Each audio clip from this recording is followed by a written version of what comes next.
Saudações ancestrais, nós estamos aqui mais um dia ao lado do nosso congá, que é da onde a gente tira a nossa força, para te dizer que estamos em mais um episódio do podcast, que é um programa da Rádio Sensg, uma iniciativa do Centro Espírita Nossa Senhora da Guia, através do coletivo Que Querer.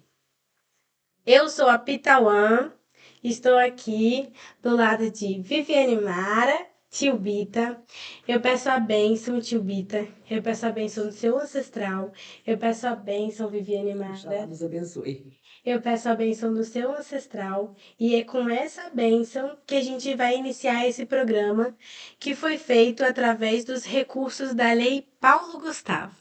Bom, eu vou começar pedindo para vocês se apresentarem. E como a nossa casa é uma casa matriarcal, vou pedir para que você se apresente primeiro. Eu sou Viviane Mara da Silva, filha de José Paulo da Silva e Maria Neuza da Silva.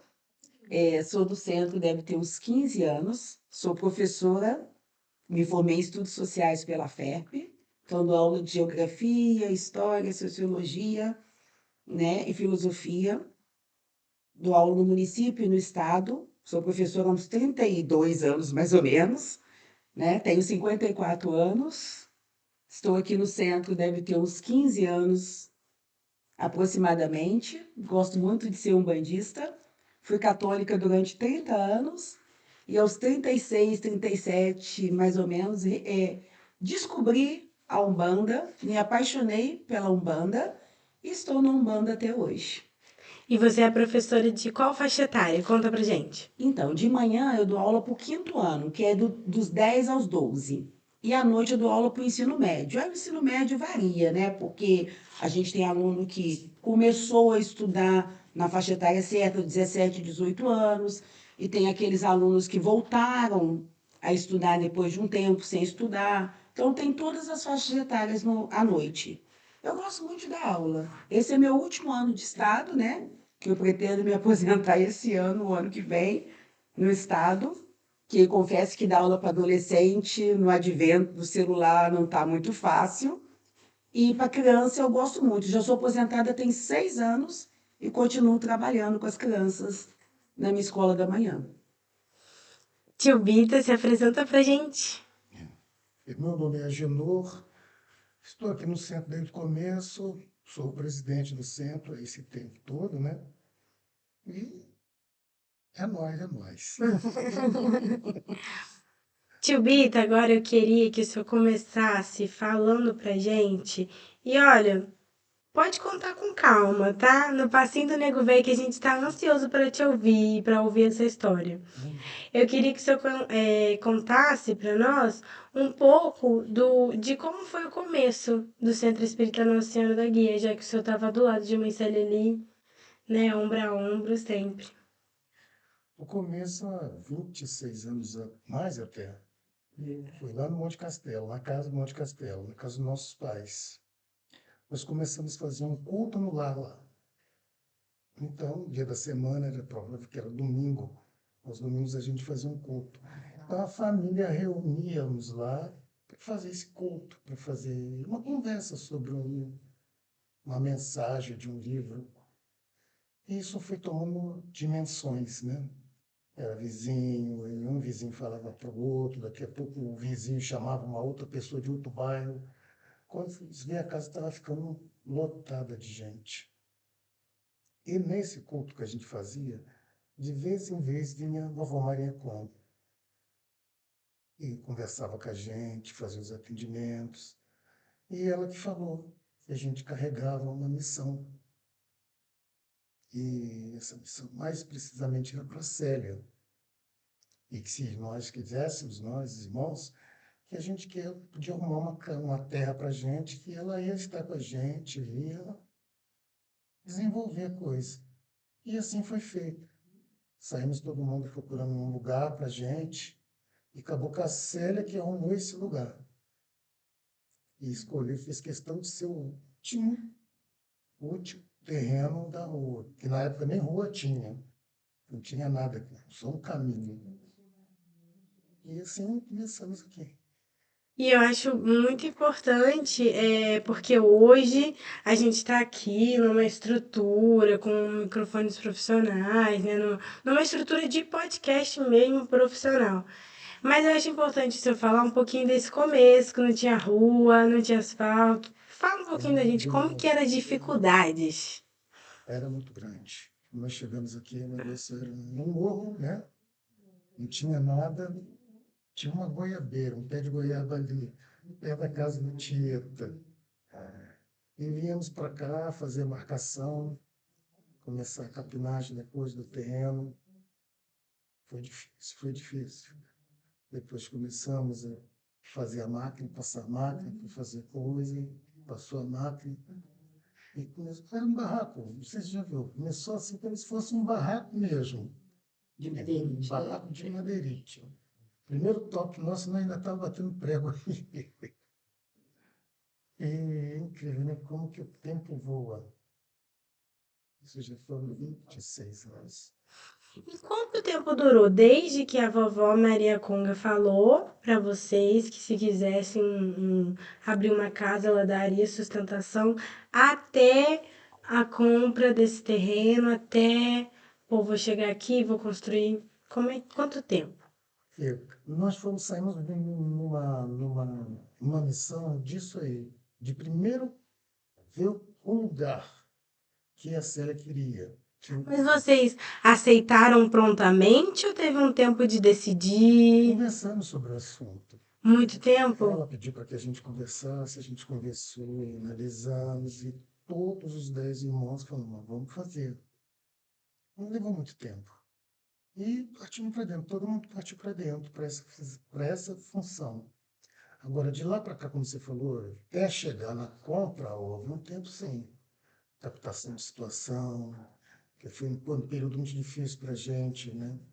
Todo mundo com dificuldade financeira, mas a gente queria. E a gente foi. A espiritualidade por trás, ajeitando tudo. É ela que faz a coisa acontecer. E estamos aí, estamos indo. Estamos nós procurando a coisa. E, por exemplo, você falou do primeiro toque. Sempre foi a casa aberta? No começo era só vocês? Sempre foi a casa aberta. Sempre foi a casa aberta.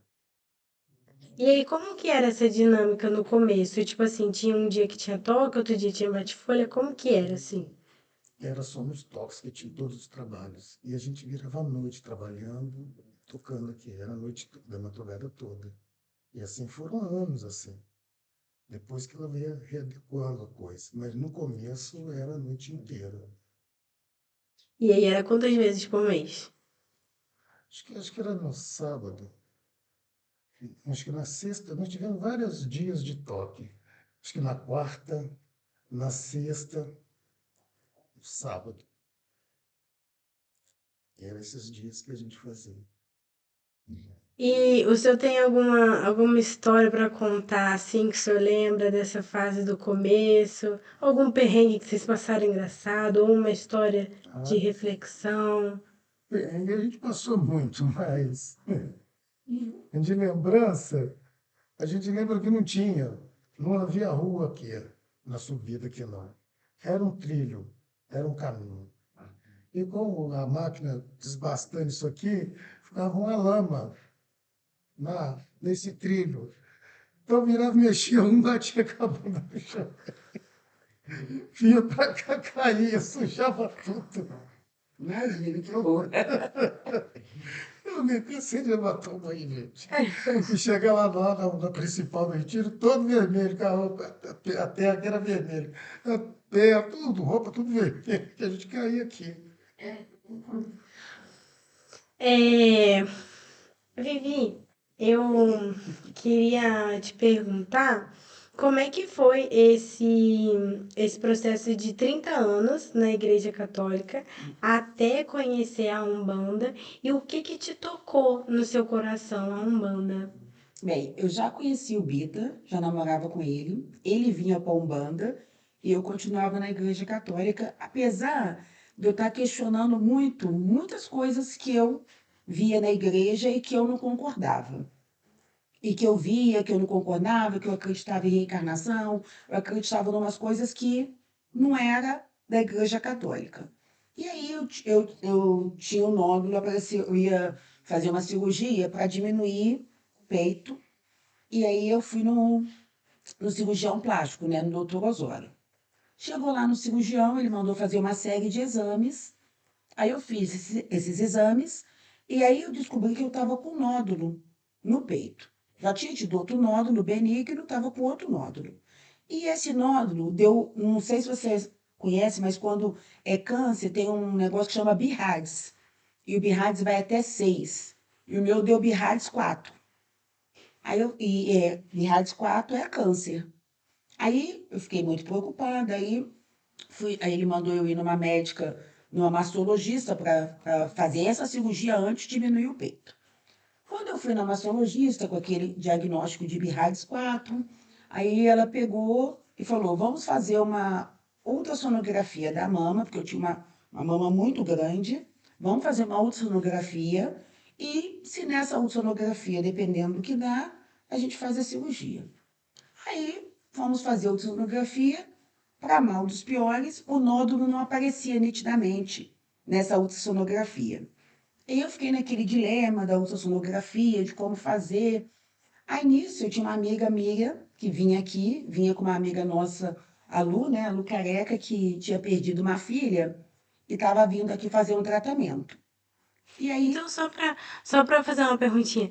Você já namorava o tio Bita? não, eu já tinha namorado ele, tinha terminado, já não namorava ele mais. Ah, então você veio com a Veio Miriam. com a Miriam. Aham. Aí a amiga pegou e falou comigo assim: Viviane, vamos lá no centro que eu estou frequentando com a Lu. Lá é muito bom. Quem sabe você não faz um trabalho lá e não dá certo. Aí eu falei assim: ah, vou, amiga. Aí a amiga me trouxe. Quando ela me chegou aqui comigo, eu vi a Célia. Aí eu falei assim: ô, amiga, você me trouxe no centro da família do Bita. Aí a amiga: e Viviane, eu nunca vejo o Bita aqui, nem lembrava que o Bita vinha nesse centro. Eu falei assim: meu Deus do céu. Aí entrei, a Célia me tratou muito bem, eu expliquei para ela o problema. Aí ela me mandou fazer um bate-folha com o caboclo da Cleo. Lembra da Cleo que vinha aqui? Uma cabocla muito boa. Até abri um centro para ela já. Ela me mandou fazer um tratamento com a cabocla da Cleo. Aí a Cleo passou tudo que eu tinha que trazer, eu vim, fiz o bate-folha, fiz todo o tratamento, né? Dei as oferendas, fiz o bate-folha. Eu nem era do centro. Eu só vim aqui mesmo nas quartas-feiras. Aí fiz tudo que tinha que fazer e na semana seguinte eu tinha um exame para fazer. Fiz o exame, fiz a ultrassonografia, apareceu o nódulo direitinho onde ele estava. Fui lá na mastologista, ela marcou a cirurgia. Graças a Deus deu tudo certo, porque eu tinha um problema do peito grande, o bisturi elétrico não chegava até onde estava o nódulo. Então ela tinha que cortar de uma outra maneira, ela estava meio insegura, sabe? Como ia cortar, mas aí ela conseguiu fazer tudo direitinho. Eu me encantei por essa magia, né, da Umbanda, por essa coisa mágica da Umbanda.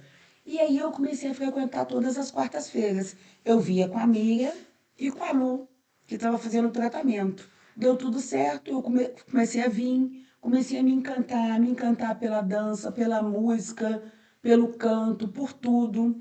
Passou um tempo, eu e o Bita voltamos a namorar, nós voltamos a namorar e um dia, mas eu continuava do lado de fora na assistência. Um dia o seu João Baiano falou comigo: semana que vem você traz a roupa para você entrar para dentro da gira. Falei: tá bom. Nisso eu trouxe a roupa e fiquei lá do lado de fora. Aí ele passou, me viu e falou assim: o que você está fazendo aí do lado de fora? Aí eu falei assim: ué, ninguém me convidou para entrar. Ele: não, vai trocar de roupa e entra. Eu nem sabia direito como é que era. Trouxe uma roupa dessa indiana, uma saia branca indiana, uma bata. E entrei para dentro da gira com aquela roupa indiana mesmo, né? Que era uma roupa branca, que eu olhava as pessoas e falava: ah, é uma roupa indiana. Depois que eu fui me inteirar que era uma saia própria, uma bata diferente. Depois que eu fui me inteirar com as coisas da Umbanda. E foi bom, eu comecei a ficar ali no cantinho, e aí fui me afeiçoando a tudo que acontecia, fui me tornando uma verdadeira macumbeira, né? E gostei demais, e me identifiquei com a Umbanda, me identifico hoje com a Umbanda. Eu acho que eu não sei viver a minha vida que não seja na Umbanda. Eu não sei se eu voltaria nunca para a igreja católica, meus pais, minha mãe ainda é católica, meu irmão, eles frequentam a igreja. Eu frequento a igreja assim, numa missa de sétimo dia de um amigo, numa pessoa que me convida, num batizado da família, num casamento da família, mas não me vejo mais nessa religião, me vejo como um bandista mesmo. Gosto muito de ser um bandista. Sigo a filosofia umbandista de ser um bandista dentro e fora do centro, de ajudar as pessoas, de me preocupar com as pessoas, de fazer a verdadeira caridade. Isso é uma preocupação muito grande minha. E eu gosto muito de ser um bandista. E eu queria saber um pouquinho mais sobre o seu tratamento. Você fez o tratamento aqui, mas você continuou o tratamento lá fora com os médicos? Fazia Sim, paralelo? porque na verdade a cabocla que me atendeu, ela disse assim: você vem aqui para descobrir o que está acontecendo com você, mas você vai no homem de branco. Você vai no homem de branco. Porque esse negócio de você ir na religião e falar que não, você não deve seguir a medicina, graças a Deus é que nunca teve essa recomendação para ninguém que veio fazer tratamento aqui. Todo médico aqui recomenda que você vá no homem de branco, porque você tem que fazer o tratamento espiritual para fortalecer sua fé diante daquela doença, diante daquela enfermidade, diante do problema que você está passando. E, mas você tem que ir no especialista, porque Deus não deu uma, né, Oxalá e Deus e todo mundo não deu a capacidade de uma pessoa de curar uma doença, de estudar uma doença, de fazer tudo para que você pare de fazer um tratamento, né, e continue só na espiritualidade. A espiritualidade, ela vai fortalecer a tua fé para que você faça o tratamento e confia de que você vai, se for do seu merecimento, que você vai passar por aquilo da melhor maneira possível. Nem sempre também a cura é do nosso merecimento, né? A gente demora muito a entender, né? A gente acha que, se você está numa religião, você vai pegar e vai sair curado. Não é sempre assim. Não é sempre assim. A gente tem que ver o que que é do nosso merecimento. Nem tudo é do nosso merecimento. E a gente passa por percalços que a gente não espera passar, mas passa. Porque tem gente que, você está num banda, você é macumbeiro, você não vai passar por nada. Não é assim que as coisas acontecem. Qualquer religião que você está, você vai passar pelas coisas, porque é do ser humano passar pelos percalços, né, da vida. Estando aqui ou estando fora daqui. A gente vai passar por essas coisas. Eu fiquei muito feliz, assim, porque eu me senti muito forte para fazer a cirurgia. Isso foi muito bom, porque eu fiz a cirurgia, tirei o nódulo, acabou que ele não era cancerígeno. Depois fui, 2 meses depois, fiz a cirurgia de diminuir o peito, deu tudo certo. Eu voltei aqui para agradecer e acabei ficando por aqui mesmo, né? Nunca mais saí daqui. Eu falei num outro episódio aqui, inclusive, meu povo, não sei por onde você está assistindo, se é no YouTube, no Spotify ou na Rádio Sensg, mas dá uma conferidinha na nossa playlist, porque tem vários episódios muito bacana. Se tiver no YouTube, dá like, compartilha. Se tiver no Spotify, divulga nos stories. E é isso aí, compartilha, porque Pode Pemba, a gente deu esse nome nessa intenção que a Pemba para nós é um objeto sagrado. Daqui a pouco a gente vai entrar nesse assunto, mas tem um ponto que é a Pemba é boa, a Pemba não anda, a Pemba voa. Então a gente quer que essa Pemba voe mesmo e se espalhe, então compartilhe com os seus amigos. Mas eu falei aqui num outro episódio, no episódio do Tiago, eu falei assim, desconfiem das pessoas que se apresentam de maneira muito modesta, porque elas carregam a maior sabedoria. E uma coisa, eu vejo muito isso no senhor Tio Bita, essa sabedoria ancestral, que não sou eu que estou falando, é uma coisa que a sua própria ancestralidade te deu, essa sabedoria, e por méritos próprios você galgou essa sabedoria. E aí eu queria saber um pouco da sua visão sobre isso que a Viviane Mara tá te falando. Porque a gente tá nessa plataforma aqui, vai ser passado na internet. E na internet tem muita coisa desconexo da realidade sobre a nossa religião. Então é muito importante quando a Viviane Mara fala que aqui, graças a Deus, nós nunca tivemos esses problemas. Os médiuns sempre orientam, porque é complementar. É o físico e é o espiritual. Se o espiritual não estiver bom, o físico não dá conta. Mas se tiver, mas ninguém vive só de luz também, então não pode ser só o espiritual, né? Tem uma historinha bem que eu vou contar bem rapidinha, que é do burrinho do São Francisco de Assis, que chegam para ele e falam assim: "Olha, estão maltratando muito um burrinho. O povo quer só que o burrinho trabalhe, que o burrinho trabalhe, que o burrinho trabalhe, e ninguém cuida do burrinho." Aí ele falou assim: "Não, tá errado isso, tem que cuidar do burrinho, que não sei o que, não sei o que lá." Aí a pessoa pegou e falou assim: "Então, o burrinho é o corpo do senhor, porque o senhor só tá ajudando os outros, só tá ajudando os outros, mas não tá ajudando a si próprio. E é a ferramenta de trabalho. Então a gente precisa dessa saúde para a gente continuar no trabalho." Então, eu queria ouvir um pouquinho da visão do senhor sobre isso. Tipo, é só físico, é só espiritual. O que que o senhor pensa? Não, eu acho, veja, né? Não, é o que você falou mesmo. São acasalados. Um vai dar suporte para o outro. Um sustenta o outro. A fé, nesse sentido, como antes nós estávamos conversando sobre isso. A, a fé é para alimentar aquela pessoa espiritualmente e mentalmente que ele é capaz de chegar naquele objetivo, naquela situação. Por isso que a gente ouve falar que por dentro a força está por dentro, está por fora. Por fora ela é o resultado que está por dentro da pessoa, né? É isso que ela falou, muito importante. Sim, a gente acredita, né, na nossa espiritualidade, tudo, mas a própria espiritualidade pede que a gente também não ignore lá fora, não ignore os homens de branco, não ignore a ciência. Porque a ciência está provando que ela tem os merecimentos e faz muito bem o que a gente vê. Então não faz sentido ignorar a ciência. Ciência é para isso mesmo, para nos libertar, nos ajudar. A fé é para dentro, é para fortificar a gente, ter coragem de fazer o que tem que ser feito. Há pessoas que confundem tudo, né? Acho que a gente viu aí na pandemia o que deu, né? Sim. Bom, perguntei para Viviane Mara qual que foi as primeiras impressões, as primeiras coisas que ela sentiu aqui no começo. E aí agora eu queria te perguntar para o senhor rememorar, o senhor relembrar o que que se sentia no começo, nos primeiros toques. O que que o senhor sentia vendo aquilo tudo? Caraca, tá acontecendo mesmo. Será que vai dar certo? Que demanda é essa que eu estou pegando? É, a vinda dela e a minha é diferente, né? Ela veio para uma situação e eu já estava lá, era uma missão, digamos assim. Mas sim, não saber o que vai dar, confiar, né?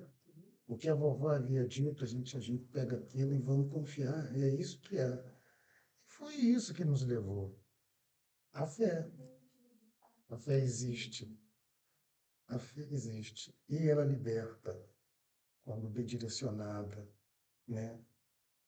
Bem realizada dentro da gente, o que a gente quer fazer.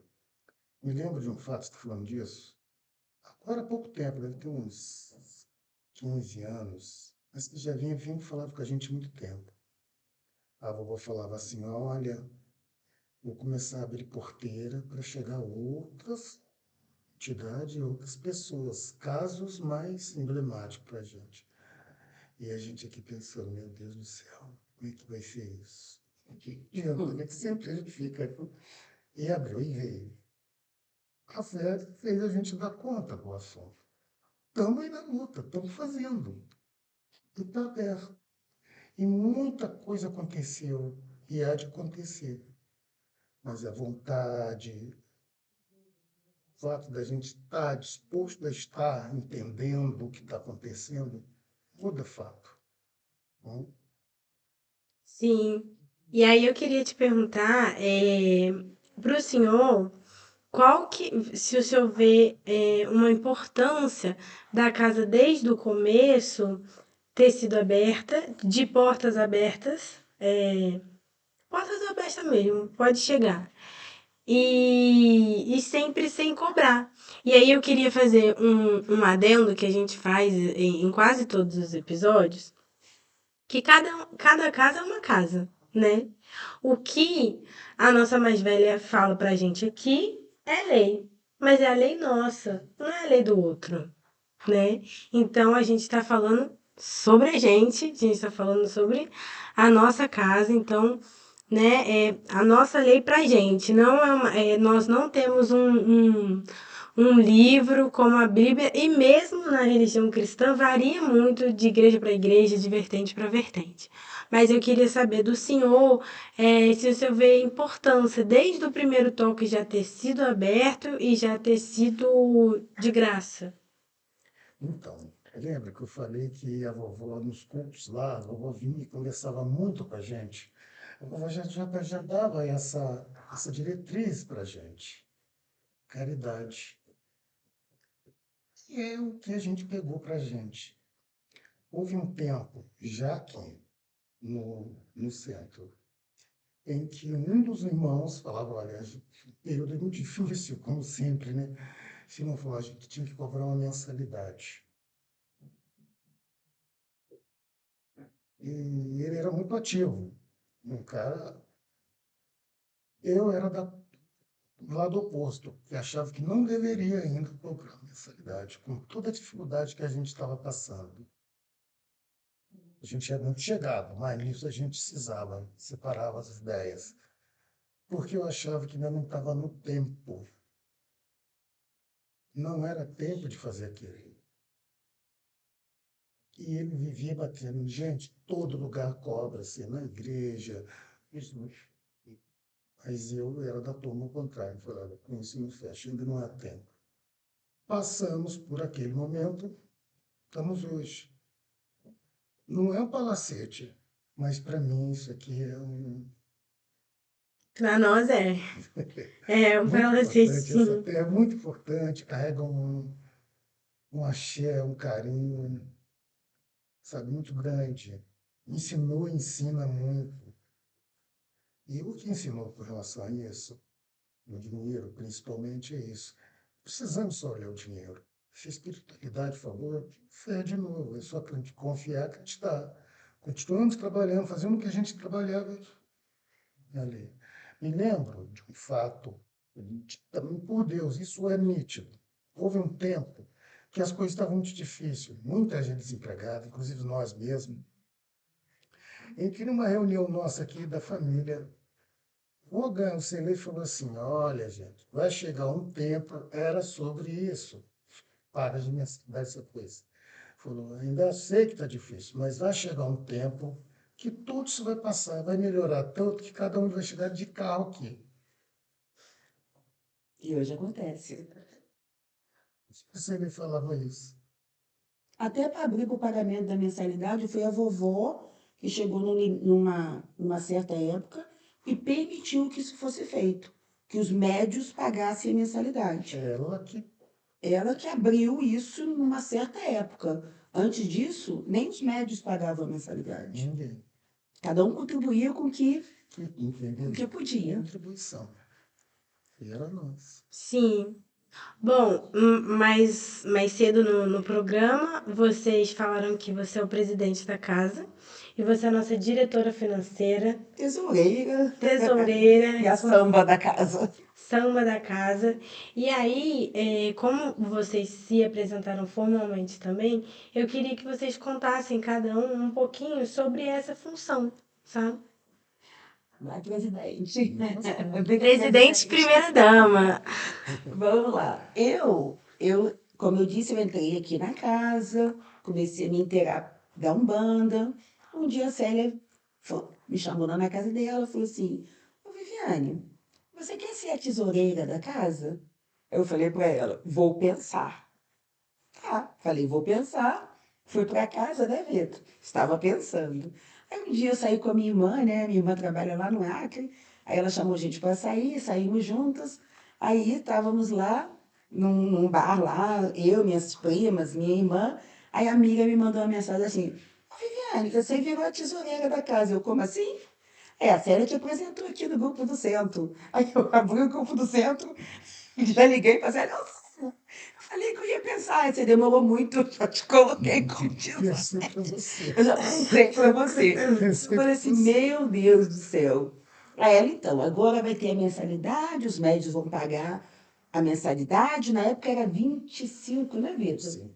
Era 25. Os médicos vão pagar a mensalidade, com esse dinheiro você abastece as coisas aí do centro, você faz isso, faz aquilo, paga a água, paga a luz, você resolve isso.